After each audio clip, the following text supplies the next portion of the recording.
سلسلہ شروع کیا ہے. ہم نے پہلے قرآن میں یہ سنا کہ قرآن درس دیتا ہے، یہ اخلاق سکھاتا ہے کہ جب مسلمان آپس میں ملیں تو ایک دوسرے کو سلام کریں. ہم نے یہ بھی سنا کہ مسلمان آپس میں بھلائی کے ساتھ پیش ایک دوسرے کی خیر خواہی کریں. اور قرآن نے درس دیا کہ ادفع باللتی ہی احسن، یہ کل ہم نے سنا تھا کہ برائی کو بھلائی سے ہٹانا.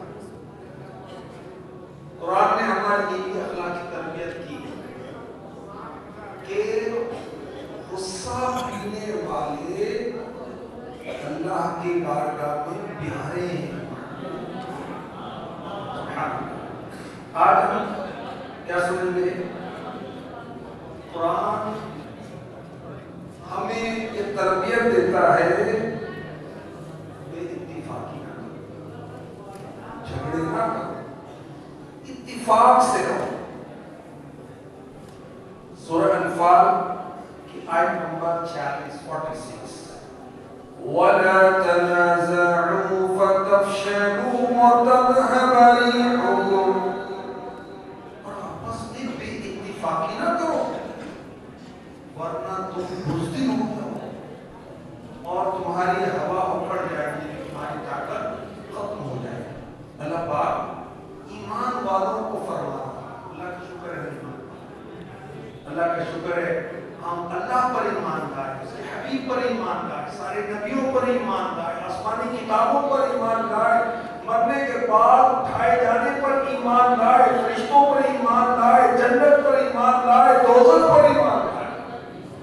الحمدللہ ایمان والوں کو رب کائنات فرما رہا ہے کہ تمہارے رب نے اور اس کے رسول نے جس کام کا تمہیں حکم دیا وہی کرنا، جس سے منع کیا باز رہنا. اور جن باتوں سے اللہ نے منع کیا اس میں یہ بھی ہے آپس میں جھگڑا نہ کرو، ایک دوسرے کی مخالفت نہ کرو، گروپس کے اندر ڈیوائڈ نہ ہو جاؤ، تقسیم نہ ہو جاؤ. ورنہ کیا ہوگا؟ اگر تم جھگڑو گے، گروپ بازیاں کرو گے، اتفاقی کرو گے، بزدل ہو جاؤ، کمزور ہو جاؤ، اللہ کی مدد تمہارے شامل حال نہیں رہے گی. اللہ اکبر. تو معلوم ہوا گھر میں لڑائی ہوگی تو گھر میں اس کی بھی برکتی ہوگی، آفس میں لڑائی ہوگی تو اس میں آفس میں بھی برکتی ہوگی، کسی بھی دینی دنیاوی کام کے اندر جھگڑا نہ اتفاقی ہوگی تو اس کی بے برکتی ہوگی اور کمزوری واقع ہوگی. اور نہ اتفاقی اگر دور کرنی تو ہم سب اللہ پاک کے اور اس کے محبوب کے فرما بردار بن جائیں. انشاءاللہ اس کی برکت سے ہمیں اتفاق و اتحاد نصیب ہو جائے گا. ابھی ہم نے سورہ انفال کی آیت نمبر 46 کا جو سنا کہ رب کائنات فرما رہا ہے کہ آپس میں بے اتفاقی نہ کرو ورنہ بزدل ہو جاؤ، تمہاری قوت جاتی رہے گی. یہ حکم جو ہے یہ ہے جنگ کا، لیکن اس کے علاوہ بھی عام حالات میں نارملی بھی مسلمانوں کو اتفاق و اتحاد سے رہنا چاہیے. اور بعض ایسے مسلمان بھی ہوتے ہیں کہ غیر مسلموں سے ان کی دوستی بڑی پکی ہوتی ہے مسلمانوں سے، اور بعض ایسے ہوتے ہیں کہ دوست سے بڑی پکی یاری ہے باپ سے لڑائی. بعض ایسے ہوتے ہیں کہ بیوی سے بڑی بنی ہوئی ماں سے بگڑی ہوئی. یہ کیسی بات ہے؟ اور تفسیر قشیری میں ہے مسلمانوں کا آپس میں اتفاق اصل دین ہے. تو قرآن نے ہمیں جھگڑوں سے نہ اتفاقی سے منع کیا. ایمان والوں کی تربیت کی قرآن نے. لڑائی جھگڑا کروانا کس کو پسند ہے؟ شیطان. اللہ رسول کو پسند نہیں. تو جو لڑائی جھگڑے کراتے ہیں میاں بیوی کو آپس میں لڑا دیتے ہیں, ایسے بھی ہوتے ہیں, فنکار ہوتے ہیں, دوستوں کو لڑا دیتے ہیں, آپس میں بزنس پارٹنر ہیں ان کا جھگڑا کروا لیتے ہیں, بھائیوں کو لڑا دیتے ہیں, بہنوں کو آپس میں لڑا دیتے ہیں. بڑے فنکار ہیں. جو ایسا کرتے ہیں یہ شیطان کو خوش کرتے ہیں اور اللہ رسول کو ناراض کرتے ہیں. لڑائی جھگڑے قوم ملت کو کمزور کرتے ہیں. لڑائی جھگڑوں سے خاندان برباد ہو جاتے ہیں, گھر برباد ہو جاتے ہیں. لڑائی جھگڑے کرنے والے گمراہ ہو جاتے ہیں. لڑائی جھگڑوں سے فتنوں کے دروازے کھلتے ہیں. دین و دنیا کی بربادی ہے, نعمتوں سے محرومی ہوتی ہے. تو اللہ پاک نے ہمیں اتفاق سے, اتحاد سے رہنے کا حکم دیا, نہ اتفاق لڑائی جھگڑے, اور یہ بھی بتا دیا کہ شیطان سے بچ کے رہنا, کیونکہ تمہارے درمیان لڑائی جھگڑے فساد یہ شیطان پھیلاتا ہے.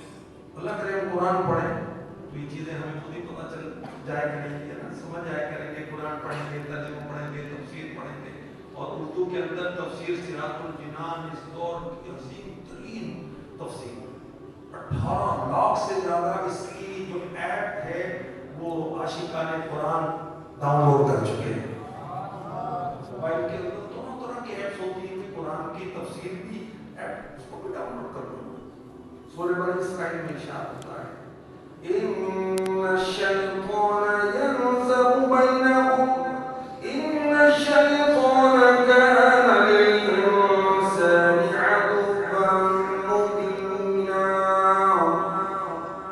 بے شک شیطان لوگوں کے درمیان فساد ڈال دیتا ہے.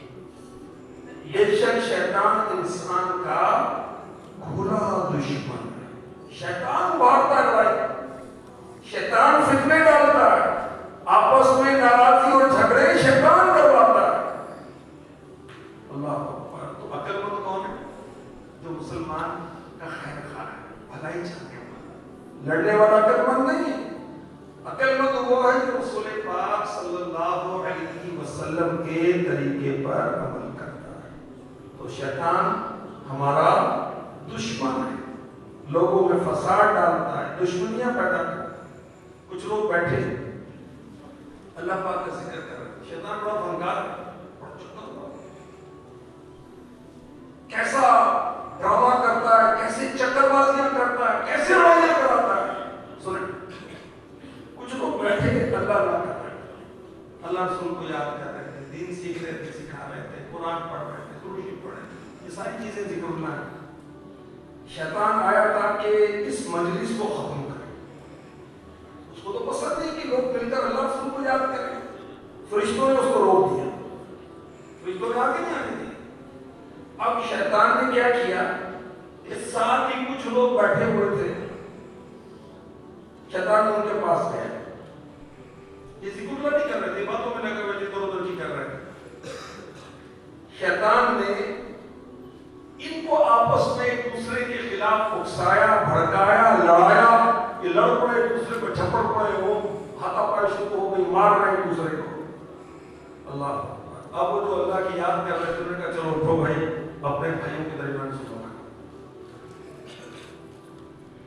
اب شیطان نے دیکھی کیسی فنکاری کے ساتھ, ڈائریکٹ نہیں روک سکا, تو قریب والے لوگوں کو لڑایا تاکہ یہ سلو کروانے کے لیے اٹھے گئے, اللہ کی یاد سے غافل ہو. اللہ. تو یوں شیطان دیکھیں کیسا دشمن ہے انسان کا, اللہ کی بنا. تو شیطان مسلمانوں کا لڑاتا ہے اور ذکر کرنے والوں کو ذکر سے غافل کراتا ہے. جھگڑے کروانا کس کا کام ہے؟ شیطان کا. اور شیطان لوگوں کو آپس میں جیلسی پیدا کرتا ہے دلوں میں, اس کی اتنی شہرت ہو, اس کی اتنی